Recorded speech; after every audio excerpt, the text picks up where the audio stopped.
ये बात साल 2010 और 11 के आसपास की बात है कि एक लड़का जो कि 10,000 रुपये प्रति महीना के हिसाब से नौकरी किया करता था। लेकिन जिसके यहाँ नौकरी करता था उसका जो कैश होता था, उसका जो बहुत बड़ी मात्रा में पैसा होता था, उसको जमा करने के लिए वो बैंक में जाया करता था। जब बैंक में आना जाना लगा रहता था तो कैश काउंटर पर एक लड़की बैठती थी। उस लड़की को देखकर लगता था कि इस लड़के के पास कितना सारा पैसा है, यानी कि यहाँ से बातचीत का सिलसिला शुरू होता है। एक दिन लड़की ने उससे बातचीत की और बातचीत का सिलसिला जब शुरू हुआ तो दोनों के बीच में दोस्ती हो जाती है। दोस्ती के बाद दोनों के बीच में प्यार हो जाता है और प्यार की जब कहानी होती है तो महज 7 दिन ही हुए थे अभी बातचीत का सिलसिला शुरू हुए, और 7वें दिन ही वो लड़की अपना सब कुछ, यानी कि सोना चांदी जो भी घर में सामान रखा था उसे लेकर और वो लड़के के पास आ जाती है कि मैं अपना सब कुछ छोड़ छाड़ के बस तुम्हारे लिए आ गई हूँ। लेकिन लड़का कहता है कि देखो, तुम मेरे लिए आ जाओ, लेकिन जो भी अपने घर से सामान लेके आई हो, सोना चांदी जेवरात, इन्हें वापस रख के आओ और उसके बाद फिर रहते हैं। इस लड़के की उस दिन किस्मत बदलने वाली थी और वाकई बदल भी जाती है। उस लड़की से वो शादी कर लेता है। शादी हो जाती है। लड़के का नाम होता है अरमान मलिक, जिसे असली नाम उसका संदीप होता है, और लड़की का नाम पायल होता है। दोनों की शादी हो जाती है। कुछ सालों के बाद उनको एक बेटा पैदा हो जाता है, और बेटा जब पैदा होता है तो उसके पैदा होने के दिन, जिस दिन की वो तारीख होती है, उस दिन ये जन्मदिन मना रहे थे उस बच्चे का। उसमें कुछ मेहमान भी आए थे, और मेहमान यानी कि एक ख़ास मेहमान आया था, उसकी पत्नी यानी कि पायल की ख़ास दोस्त, जिसका नाम कृतिका होता है। अब कृतिका को देखते ही अरमान मलिक के जो मन में, दिल में प्यार उमड़ जाता है, और जैसे 7 दिन में पायल मलिक से शादी हो जाती है, उसी के बाद फिर 7 दिन लगते हैं इस कृतिका मलिक से शादी होने में। अब एक व्यक्ति की 2 पत्नियां, और 2 पत्नियों का मामला कुछ ऐसा होता है, कहते हैं कि हिंदू रीति रिवाज के हिसाब से कोई व्यक्ति, एक आदमी 2 शादियां नहीं कर सकता। लेकिन अरमान मलिक, जिसका नाम संदीप होता है, वो खुद एक इंटरव्यू में कहता है कि वो जाट कम्युनिटी से बिलोंग करता है।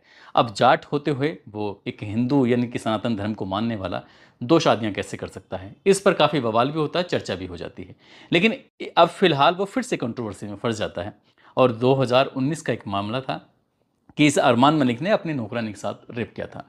बस ये कहानी है। आज इस कहानी के माध्यम से ये कहानी जानने की कोशिश करेंगे, शादी कैसे हुई, आखिरकार इसने उस लड़की के साथ बलात्कार किया था या नहीं किया था, क्या मामला है, इसी पर आज चर्चा करेंगे, जानने की कोशिश करेंगे।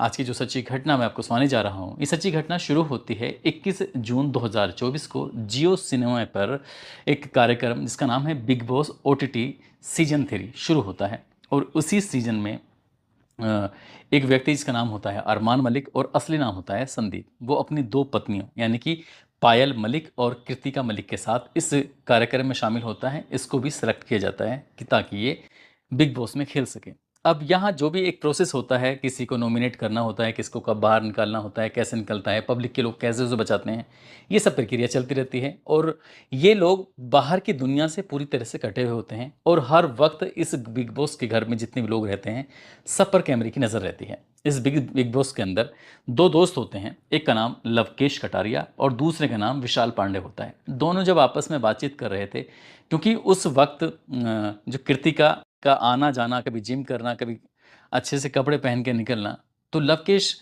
कटारिया से जो विशाल पांडे होता है वो कहता है कि भाभी अच्छी लगती हैं। बस उसने धीरे से कान में ये कहते हुए कहा कि भाभी अच्छी लगती हैं। जब ये बात लवकेश कटारिया के कानों तक जाती है तो लवकेश कटारिया इस पर थोड़ा सा ऐतराज़ करते हैं। लेकिन जैसे लवकेश कटारिया ने इस बात को सुना था अपने कानों से, लेकिन कैमरे सुन भी रहे थे और कैमरे देख भी रहे थे, वो वहाँ पर पूरी तरह से रिकॉर्ड हो जाता है।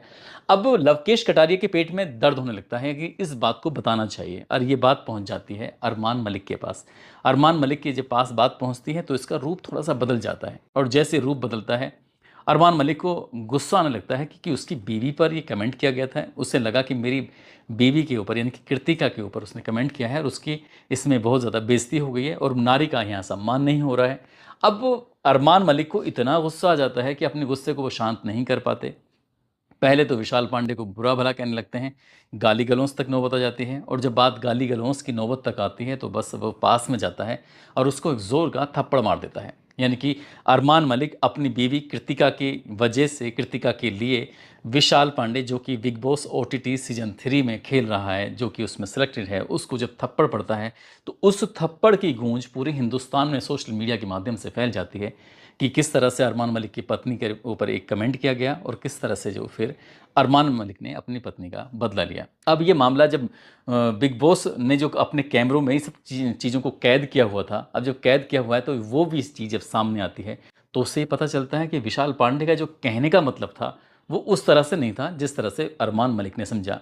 यानी कि उसका जो द्वेष था वो गलत नहीं था, जो बात कही थी उसने गलत अर्थ में बिल्कुल नहीं कही थी। अब ये बात क्लियर हो जाती है तब जाकर अरमान मलिक को एहसास होता है कि ये तो गलत हो चुका है। बस इतना था कि अब जो बाहर की दुनिया है, ये तो एक बिग बॉस की दुनिया थी, लेकिन बाहर की दुनिया, सोशल मीडिया की दुनिया, हज़ारों लाखों करोड़ों लोग हैं जो बाहर देख रहे हैं और देखने के बाद अपनी अपनी तरह से प्रतिक्रिया दे रहे हैं।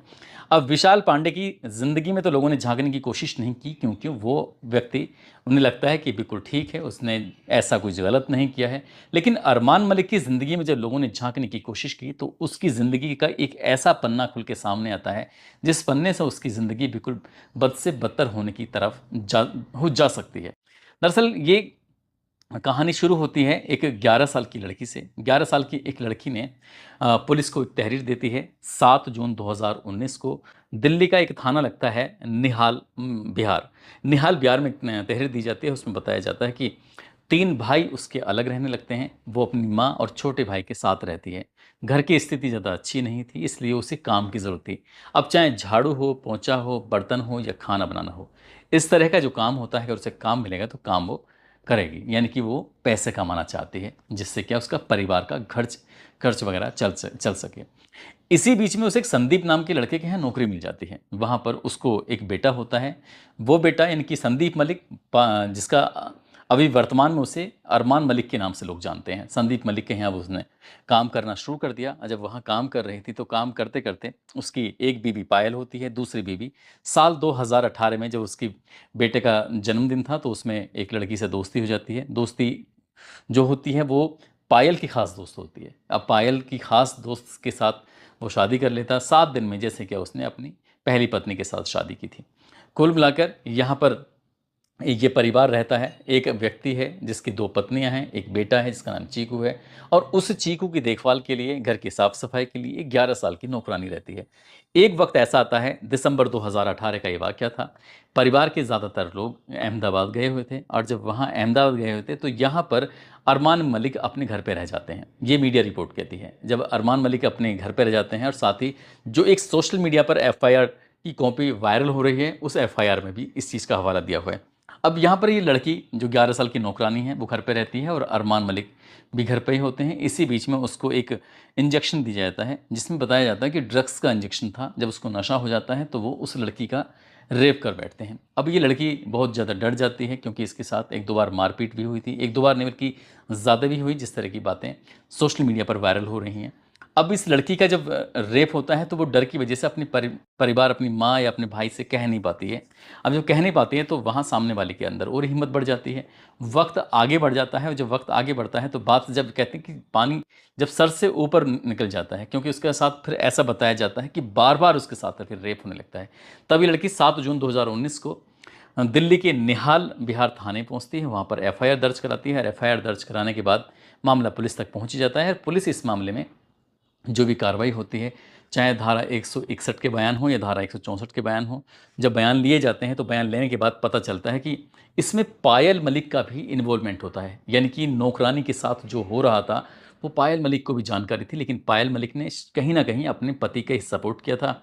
अब ये मामला जब अदालत पहुंच जाता है, चार्जशीट लग जाती है, अब आरोपी की गिरफ्तारी के लिए दबिशें दी जाती हैं।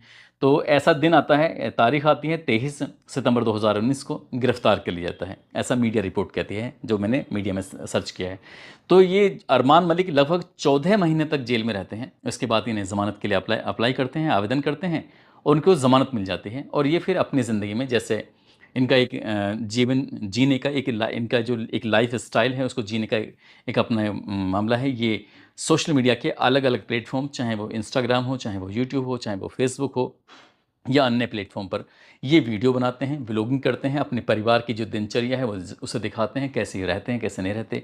एक वक्त इनके साथ ऐसा था जब इनके पास 35,000 रुपये की रकम नहीं थी, तब ये अपनी माँ का इलाज कराने में भी असमर्थ हो जाते हैं और शायद पता चलता है कि इनकी माँ की मौत भी हो जाती है। लेकिन आज ये दौर है कि इनके मिलियंस में फॉलोवर हैं, इनको करोड़ों लोग चाहते हैं। साथ ही जो इनकी पत्नी हैं वो भी व्लॉगिंग करती हैं, जो दूसरी पत्नी इनकी वो भी व्लॉगिंग करती हैं और अच्छी खासी इनकम भी हो जाती है। लगभग बताया जाता है कि 200 करोड़ रुपए के आसपास इनकी नेट वर्थ इनकम है। अब वो कितना सच है कितना नहीं, एक इंटरव्यू के दौरान इन्होंने खुद से ही स्वीकार किया था। और एक इंटरव्यू के दौरान इनसे पूछा भी गया था कि जो आपके ऊपर एक 11 साल की लड़की का रेप करने का जो आरोप लगा है, उसमें कितनी सच्चाई है कितनी नहीं है। तभी कहते हैं कि मुझे पूरा कानून पर भरोसा है, जो एफआईआर वगैरह हुई है वो एफआईआर गलत हुई है और कानून पर पूरा भरोसा है, कानून इसमें अपना काम करेगा और जो दूध का दूध और पानी का पानी हो जाएगा। और जिस दिन भी ये क्लियर चीज़ें सामने आएंगी तब देख लेना कि मैं बिल्कुल पाक साफ हूँ। उसने कुछ इस तरह की अपनी बात कही। पायल जो होती हैं वो भी कहती हैं कि झूठा मुकदमा है, लेकिन इससे तो ये साफ जाहिर होता है कि कहीं ना कहीं मुकदमा तो है। अगर मुकदमा है तो बात चल रही है और मामला चार्जशीट लग चुकी है, अदालत में विचाराधीन है। अब अदालत कि जो सबूत रखे जाएंगे, जो बयान होंगे, जो भी इसमें जांच पड़ताल की गई होगी इस रिपोर्ट के आधार पर, अब ये दोषी पाए जाते हैं या नहीं पाए जाते हैं, ये तो खैर भविष्य के घर में छिपा हुआ है। लेकिन जिस तरह से बिग बॉस ओटीटी सीजन 3 में विशाल पांडे को थप्पड़ मारने के बाद और ये बहुत ज़्यादा चर्चाओं में आ जाते हैं, तो लोग इनकी निजी ज़िंदगी के बारे में झांकना शुरू कर देते हैं। और इनकी 2 पत्नियों की बात हो या फिर 11 साल की नौकरानी के साथ रेप की बात हो, ये चर्चा का विषय बन जाता है। यदि ये एफआईआर सही है, यदि ये चार्जशीट का मामला बिल्कुल ठीक है और अदालत में ये सबूत सही पाए जाते हैं, तो इन्हें उम्र कैद तक की सज़ा भी हो सकती है। बाकी जो भी है सो है, ये क्लियर तभी हो पाएगा जब अदालत अपना निर्णय देगी। दोस्तों, इस पूरे घटनाक्रम को सुनाने का उद्देश्य है किसी को परेशान करना नहीं है, किसी का दिल दुखाना नहीं है, बल्कि आपको जागरूक करना है, आपको सचेत करना है।